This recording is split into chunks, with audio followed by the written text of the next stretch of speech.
দেখিয়ে দিচ্ছি যে অসুস্থতা নিয়েও কিন্তু আমি কাজ করতে পারি, সেটাই কিন্তু। তো কথাগুলো মন থেকে বলিনি, সেটাও কিন্তু আমি ভালোভাবে জানি। তাও যেহেতু একটু মনে লেগেছে, তো সেহেতু তো একটু অভিমান করা লাগবেই, সেই জন্য কিন্তু অভিমান করে বসে আছি। আর আমাদের এই ছোট্ট ছোট অভিমানগুলো যখন কাছের মানুষরা বুঝতে পারে না, তখন মনে হয় ওরা আমাদের আপন না, ওরা আমাদের কাছের মানুষই না, আরও অনেক কিছু মনে হয় তখন। আর যখন অভিমানটা চলে যায়, তখন কিন্তু আবার এই ভাবনাগুলোও চলে যায় অভিমানের সাথে সাথে। আমরা মেয়েরা তাদের সাথেই অভিমান করি যারা আমাদের অনেকটা ভালোবাসে। আর যখন অভিমান করে সেই অভিমানের মূল্যটা পাই না, তখন কি বলবো, নিজেই নিজেকে মানিয়ে নিই। তখন মনের মধ্যে এই ভাবনাটা আসে, আমরা অনেকটাই ম্যাচিউরড হয়ে গেছি বোধহয়। সেই জন্য কি করি, আমরা কিন্তু নিজেরাই নিজেকে মানিয়ে নিই। যেহেতু উপর হয়ে বসে বেশিক্ষণ কাজ করতে পারি না, তাই জন্য কিন্তু আমি বারান্দার মধ্যেই না কাপড়গুলোকে কেচে নিয়েছি বসে বসে আরাম করে। আর এই দিক দিয়ে কাপড়গুলোকে মেলেও নিচ্ছি তাড়াতাড়ি করে, কারণ কি বারান্দাটাকেও পরিষ্কার করতে লাগবে, আবার স্নান করে রান্নাটাও কিন্তু করতে লাগবে। এদিকে রান্না বান্নাও কিন্তু এখনো হয়নি, তাই জন্য কিন্তু চটজলদি করে আমি কাজগুলোকে সারছি।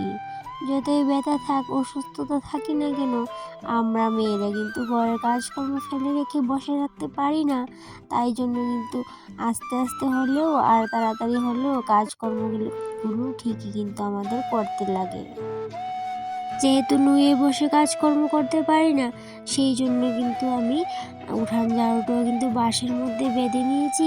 আর এদিক দিয়ে ঘর মোছার জন্য এই যে ঘর মোছার একটা ডান্ডা নিয়ে নিয়েছি, এটাকে কী বলে আমি জানি না, আমি এটাকে ডান্ডাই বলি। আর এই দিক দিয়ে দেখো, আমি কিন্তু আগে ঘর দুয়ার কিন্তু ডান্ডা দিয়ে মুছতাম না, আমার কিন্তু ভালো লাগে না, মনে হয় কি পরিষ্কার হয় না। তো আগে কিন্তু আমি বালতি কাপড় দিয়ে মুছতাম, আর এখন যখন আমার কোমর ব্যথা, সেই জন্য কিন্তু আমি এইভাবে করে মুছি, যত শর্টকাট করে নিয়েছি। আর এইদিকে দেখো, এইটুকু কাজ করে না আমার ব্যথাটা কিন্তু শুরু হয়ে গেছে।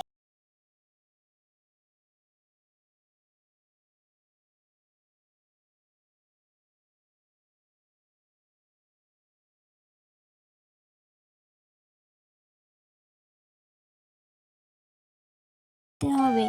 আর যেহেতু আমি বালতি দিয়ে জল নিতে পারি না অনেকটা করে, সেই জন্য এই ড্যাগের মাধ্যমে আমি একটু একটু করে করে জলগুলোও তুলে নেব।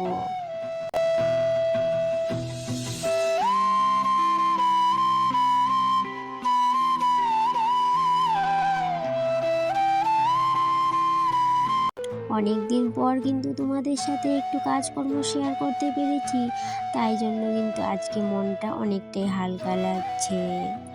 জানি না আবার কবে তোমাদের সামনে আসতে পারবো, চেষ্টা করব অনেক আসার জন্য। বাকিটা কিন্তু ভগবানের ইচ্ছা, রাধা মাধবের কৃপা হলে আসবো, না হলে আর কি করব। জানো বন্ধুরা, তোমাদের যদি ভিডিও দিতে না পারি, আমার কিন্তু অনেকটাই কষ্ট হয়। জানি না কেন এত মায়ায় পড়ে গেলাম।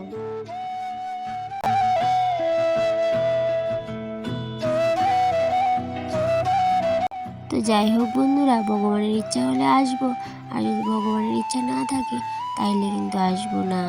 আর তোমরা কিন্তু আমার ক্লিনিং ভিডিও দেখতে অনেকটাই ভালোবাসো, আর যেহেতু ক্লিনিং ভিডিও করতে অনেকটাই পরিশ্রম লাগে, সেহেতু কিন্তু আমি অসুস্থ থাকার কারণে আর ক্লিনিং ভিডিও কিন্তু করে উঠতে পারছি না।